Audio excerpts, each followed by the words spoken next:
El Poder de los Pares es un podcast que busca reflexionar y pensar juntos acerca de cómo los grupos en diferentes ámbitos funcionan positiva o negativamente, colaboran, se potencian y logran llevar al máximo a cada uno de sus integrantes. Hablaremos de grupos en la educación, la salud, el deporte, la ciencia, la política, entre otros tantos. Creo y soy un convencido que todo comienza por un grupo. Te invito a sumarte a la conversación y pensar juntos en el poder de los pares. Presenta Vistage Uruguay, la organización mundial líder de CEOs donde tus pares te ayudan a tomar mejores decisiones. Presenta El Poder de los Pares. Vistage, todo empieza por un grupo. Informate más en www.vistage.com.uy. El Poder de los Pares, con Alejandro Laborde.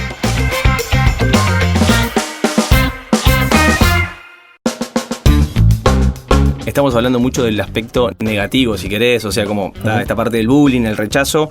Hay toda una componente de la vida de los adolescentes en grupo que tiene una connotación positiva espectacular. Sí. Me imagino, no sé, desde los Boy Scouts hasta, no sé, por mi relación con el colegio seminario, tema de los castores, por ejemplo, las cosas que hacen y lo que inciden, y ir a construir casas y otras tantas instituciones que hacen cosas desde la adolescencia para que el grupo trabaje positivamente y se potencien cosas. ¿Qué dinámicas se dan ahí? Y bueno, ahí es cuando hoy decíamos de que a nivel cerebral se pasan cosas, ¿no? Se dan esos cambios, es entender que, a ver, entre uno agarra la foto de un cerebro, de cómo fue creciendo, de cómo fue moldeándose, y entre los 12, como ya soy tu hijo, y los 24 años, se dan conexiones a una velocidad, a una intensidad. Hay fotos de ese cerebro explotado, por decirlo así, que después cuando se vuelven adultos no vuelve a hacerlo con esa velocidad. Entonces eso hace que sean más soñadores que nadie,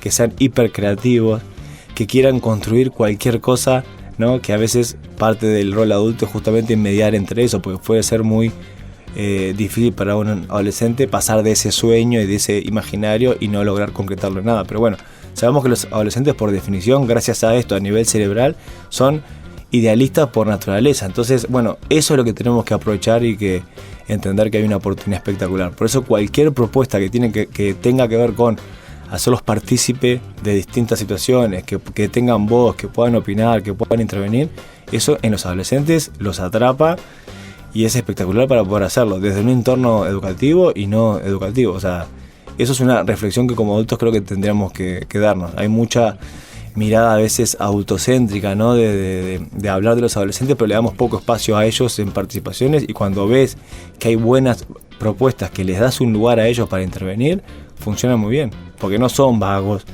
no se las pisan, no se arrastran. En realidad muchas veces nosotros no le estamos dando cuestiones realmente que los motiven y que los enganchen, pero ellos, como te decía, tienen esa capacidad para explotar y para florecer, que después cuando nos volvemos adultos, yo les hago este chiste, no es que uno se vuelve más aburrido, más lento, no, pero a nivel cerebral, es verdad, hasta los 22 o 24 años, esa explosión que no es como una olla que está a punto de reventar, después se tranquiliza y se estabiliza mucho más. Hablaba con Lalo Folgar en otro capítulo que tratamos el tema de educación, cómo los educadores o las personas que tienen un rol más asimétrico con los adolescentes en este caso, son, entre otras cosas, como los que generan las condiciones para que las cosas pasen, digamos, como que la responsabilidad está en decir, no tanto el decir qué tenés que hacer, sino como generar ámbitos para que sucedan cosas. Es como mucho más un granjero que tira los fertilizantes, cultiva la tierra, riega y después, bueno, confía en que las plantas van a crecer de determinada manera. ¿Hay un poco de eso desde el mundo adulto para los adolescentes? Y sí, y te diría ahí pensar también en cuáles son los referentes para los adolescentes, pues si bien comienzan, como dijimos hoy, a contrastar contra este padre, contra esta madre, contra esta figura del adulto que estuvo ahí, comienza también a encontrar referentes cercanos en edad, en otros adultos que tienen cerca, que puede ser el profe del gimnasio, el del club, un referente, como se habla hoy muchísimo, de un instagramer, un youtuber. Son distintos referentes adolescentes, jóvenes, a veces mucho más cerca de ellos que lo que puede ser su padre o su madre, y ven en ello, bueno, conductas a imitar, a replicar. Y estas cosas, tanto positivas como negativas, hablamos del rechazo y de la aceptación y de la generación de condiciones, positivas y también son cosas que se dan así como de una vez o por goteo. No, a ver, lo que sabemos de cómo aprende el cerebro, y insisto mucho en el cerebro porque, bueno, a ver, creo que el rol de la neurociencia, y ahí está bueno sacar un poco la bandera, es de los principales responsables que entendamos a la adolescencia como este tiempo que te digo de oportunidad, porque hasta ahora se repetía mucho lo otro de que son un problema, prepárate para cuando tu hijo sea adolescente, ¿no? Entonces, bueno, entendemos que de verdad son oportunidad porque sabemos que lo que pasa a nivel cerebral. ¿Y cómo aprende el cerebro? A esto que decís del goteo, aprende por ensayo, por error. Entonces, en el tiempo adolescente, por supuesto que cada adolescente y cada cerebro madura a un ritmo distinto, alcanzan con estar en una clase. Ahora estoy trabajando en los niveles de séptimo, octavo y noveno. Que vendría a ser primero, segundo, tercero. Claro. Y entras en una clase y podés fácilmente, después de unas cuantas horas de trabajo en grupo, saber, bueno, los ritmos de maduración que son bien distintos en cada uno. También hay un tema de género que en cierta etapa también se da y se ve muchísimo. Pero bueno, cada cerebro aprende por ensayo y por error. Y este goteo se da en que cuando el adolescente participa, por ejemplo, de una actividad o genera una conducta que este cerebro debería aprender, y ahí pongo un ejemplo de una conducta capaz no tan saludable para ese adolescente, pensemos, mete la pata, cae en una dinámica complicada para él o complicada para el entorno, súper esperable también que pase en este tiempo. Si no hay un adulto presente ahí, sea el referente de un colegio, sea el padre, sea la madre, si hay un adulto que le muestre que esa conducta no la debería hacer y le explique por qué, y el adolescente asimile eso, ese cerebro no termina aprendiendo y no terminamos generando que nuevamente no termine cayendo en la misma situación. Entonces muchas veces lo que veo que pasa es que no tenemos adultos cerca en esas situaciones y tenemos un grupo de padres, como decías hoy, que capaz que si no es el mejor grupo de padres termina reforzando esa conducta negativa. Uh-huh. Y eso es complicado porque, claro, el adolescente termina metiendo la pata, tiene un grupo de padres que le festeja eso que hizo, el cerebro aprende que eso está bien porque logra la pertenencia y se siente mejor por eso, y después es difícil cortar esa relación. Hace, no sé, 3, 4, 5 años, ya no me acuerdo, hubo una serie bastante famosa que se llamaba 13 Reasons Why, sí. 13 razones por qué, tiene un desenlace bastante trágico, pero una de las cosas que me llamó la atención de esa serie es como algunos paradigmas que uno normalmente asocia a que las personas que sufren rechazo vienen de contextos más vulnerables, o que esto es una situación que se da muy puntualmente, de una cosa que pasa una sola vez y eso te lleva a tomar una decisión muy negativa, y la serie te muestra cómo esto que yo te hablaba del goteo, que sí, muchas cositas que van pasando, la ausencia de los referentes, y sobre todo algo que a mí me preocupa mucho es cómo lograr que los adolescentes puedan hablar de esto hacia arriba, digamos, cómo poder expresar, ¿no? Cómo no tragarse las cosas, que fue de la serie, fue de lo que más me quedé pensando, cómo esta chica que termina suicidándose al final no logra nunca poder expresar lo que le está pasando. ¿Cómo lograr que se den espacios en donde los adolescentes puedan expresarse, digamos? Bueno, eso, Ale, a nivel sociedad entera, te diría que es un gran desafío que tenemos, porque obviamente hablar de salud mental es un mito, es un tabú, no nos gusta, nos pone incómodos, no estamos acostumbrados tampoco a hacerlo, pero en la adolescencia, o si nos concentramos solo en el tiempo adolescente, sabemos que aún es más importante que se hable sobre eso. Y justamente por estas situaciones que vos estás contando, porque sabemos que podemos prevenir un montón de conductas que se dan después o que se pueden dar después, una cantidad de trastornos que pueden terminar pasando, si logramos que los adolescentes a tiempo hablen de lo que les pasa, aprendan a poner en palabras, y eso tiene que ver con una formación también educativa a nivel emocional. Ahora estaba para entregar mi tesis de la alfabetización en salud mental, y tiene que ver con esto, tiene que ver con, bueno, cómo hacemos desde instancias formales, no formales, para que los adolescentes sepan hablar de lo que les pasa, aprendan a hablar, cómo generamos prácticas, talleres en instituciones educativas para que los adultos fomentemos que esto se dé, para que hablen entre ellos, porque eso, lo que nos muestran en distintos programas en Australia, por ejemplo, estuve leyendo mucho para este trabajo final, que había trabajos espectaculares donde justamente lo que mostraban era, tienen indicadores de suicidio terribles, y justamente una de las cosas que estaban trabajando es, bueno, si generamos programas donde tocan esta temática, los indicadores mejoran. ¿Y no hay ahí un tema también desde el lado adulto de mostrarnos un poco más vulnerables?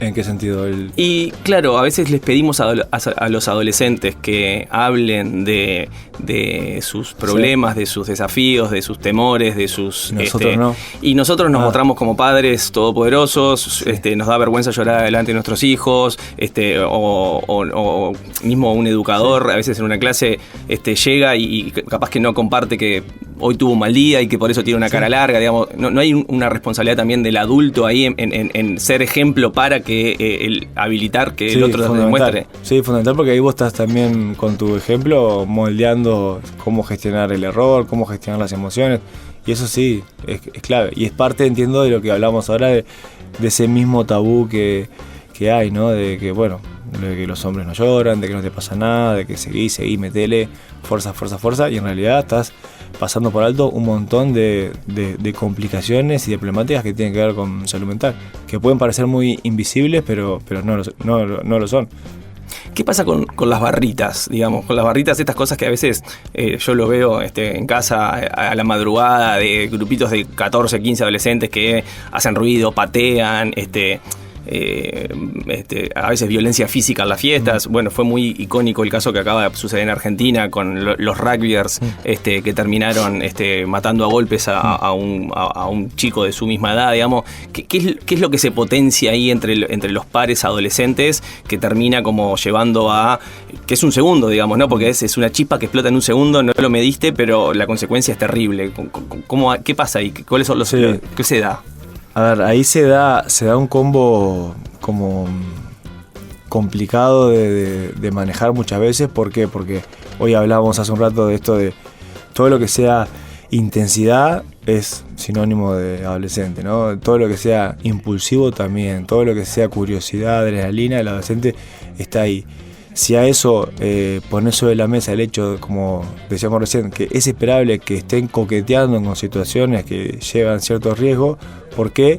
No porque ellos les falte inteligencia, no porque no manejan esa noción de riesgo, sino porque a nivel de la recompensa manejan el peso de lo social. Entonces, por el hecho de pertenecer, por el hecho de estar en esa barra, de estar en ese grupo, dejan o pueden pasar por alto la imagen de ese padre que le dice: te dije que no vayas a esta esquina porque es peligrosa, porque puede pasar tal cosa. El adolescente sabe lo que ese padre, y entiende perfectamente a nivel cognitivo lo que el padre le dijo, pero cuando tiene que ponerlo en la balanza no le da tanto valor como le da a nivel social. Y si a eso le ponemos una inyección del consumo de cualquier sustancia, que los adolescentes también están recontra expuestos a esto, claro, es un combo en donde, como si vos en ese segundo terminan cayendo en situaciones que son súper violentas para ellos, agresivas para los otros, y se mueven en masa perdiendo su identidad.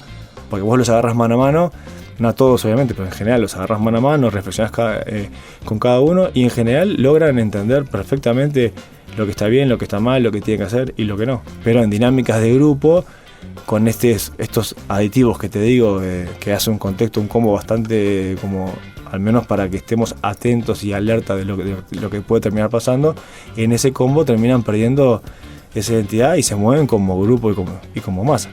Vivimos hace 3 años, justo ayer se cumplió los 3 años de la emergencia sanitaria, ¿no? Sí. De la pandemia, que estuvimos encerrados, sí, encerrados, no. Ya. Qué terrible. Terrible. Pero, ¿qué viste que pasó con los adolescentes en ese tiempo? O sea, ¿qué sufrieron, qué vivieron, qué se reinventó, qué cosas pasaron y qué impacto viste que tuvo, digamos? Y bueno, para mí fue como un laboratorio así espectacular de cosas que se iban sucediendo y que pasaban durante y que pasaron después, ¿no? Porque por un lado, creo que de las cosas que nos enseñó la pandemia fue la necesidad del otro, del cara a cara, del vínculo, de estar acá hablando contigo, ¿no? O sea, cosas que todos sabíamos, que todos defendíamos, pero en el tiempo pandemia, los adolescentes, los adultos comenzamos a valorizar, che, la computadora, genial que sigas la clase por ahí, el celular, lo que sea, pero no dejan de ser herramientas que nos acercan un poco más, pero lo que humaniza sigue siendo el contacto cara a cara, sigue siendo el encuentro con el otro, y eso es a donde tenemos que apuntar. Si queremos socializar, si queremos humanizar, tenemos que enseñar también a estar cara a cara con el otro. Y eso, en el tiempo pandemia si bien fue algo que se recontra necesitó, claro, fue una explosión a nivel tecnología para poder seguir las clases, para poder seguir las amistades, ¿no? Para poder seguir estando en grupos, que claro, que después fue muy difícil cuando uno vio a los adolescentes volver post pandemia. Había un comentario que se hace en cualquier contexto educativo que es como, son generación pandemia, porque claro, actitudes que son esperables que pasaban a cierta etapa o a cierta edad, desde tonterías para un adulto, pero para el adolescente son normales que pasen, claro, comenzaban a pasar más tarde, como que se fueron comiendo etapas, y entonces uno los agarra con 14, 15 años y dice, pero esto es esperable que lo hagas a los 12, y ese mismo chiste lo hacía a los 15. Y me imagino que también se perdieron cosas, no sé, gente capaz que 17, 18, no sé, desde La fiestas salida. de graduación, las Eso fue salidas terrible. nocturnas, no sé, un montón de cosas que no se vivieron y que no es que no haya vuelta atrás, pero digo, es una etapa que se perdió, digamos. Pero sabes que para lo de que no hay vuelta atrás está bueno, porque muchos padres me decían eso, ¿no? Bueno, yo tampoco puedo festejar mi cumpleaños de no sé cuánto, pero es también que entiendan que en el adolescente la noción de ese tiempo es distinto, porque ese adolescente que no tuvo la fiesta de 15 es el escenario, como dijimos hoy, para ensayar, para probar, para equivocarse, para aprender de eso, y no lo tuvo. Entonces muchos no tuvieron esas fiestas, muchos no tuvieron salidas, las graduaciones, los viajes de fin de año, millones de dinámicas que son laboratorios para ensayar, para probarse, para medirse, para ver cómo se quieren mostrar, que no las tuvieron y que las están teniendo o las comenzaron a tener todas juntas cuando volvieron. Pero muchos chiquilines que te decían, qué bueno tener ahora un encuentro cara a cara, qué bueno que la clase no sea por la computadora, porque al comienzo para todos estaba espectacular estar de pijama, pero cuando después vieron que eso se instaló, varios comenzaron a decir, bueno, tampoco estaba tan cómoda esta situación. Y después tenés otros, Ale, que también es importante mencionar, que la pandemia les facilitó un montón de cosas que tienen que ver con las habilidades sociales. O sea, aquellos chiquilines o chiquilinas que les cuesta mucho el contacto cara a cara, el contacto con el otro, que es esperable que en el tiempo adolescente aprendan a manejarse, a vincularse, a desenvolverse en un entorno social. La adolescencia, claro, les dijo, bueno, la clase es por computadora, prende la cámara si querés, ¿no? Después Acrecentó, digamos, algunas Exacto. cosas que no pudieron y desarrollar. fue muy difícil sacarlo después de eso, porque claro, desde su lógica, y era súper entendible, yo estuve 2 años viviendo así, y mira que pude estar. Pasé de año, ¿no? Me siguen invitando a jugar al Fortnite que hablábamos hoy, pero es también difícil hacerles entender que, bueno, eso es importante que se dé, pero lo otro es a donde tenés que ir, a salir al club, a ir a la plaza, a jugar, a que te inviten. Bien, para terminar, ojalá este podcast lo escuchen adolescentes, pero imagino que lo van a escuchar muchos adultos. ¿Cuál sería, como qué recomendaciones le darías vos al mundo adulto para encarar esta etapa del grupo de pares adolescentes? ¿Qué cosas decís? Mirá, si tuviera que darte el top 3 de cosas que vos tenés que hacer como adulto, padre, educador, líder de grupos de adolescentes, ¿cuáles son tus consejos principales, digamos? Bueno, sin caer obviamente en nada mágico que uno crea que es fácil o que es sencillo, porque entiendo que es una tarea de ir paso a paso, de estar ahí minuto a minuto observando lo que pasa. Te diría que las principales cosas para hacer cuando uno acompaña a adolescentes es escucharlos, más que hablar uno, sino estar más atento a escuchar lo que tienen para decirnos, estar atento a saber leer esas cosas que muchas veces los padres o las madres te dicen, pero vos ponele Chopo, me estás diciendo que esté presente, que esté ahí, y él lo único que me dice sí, no.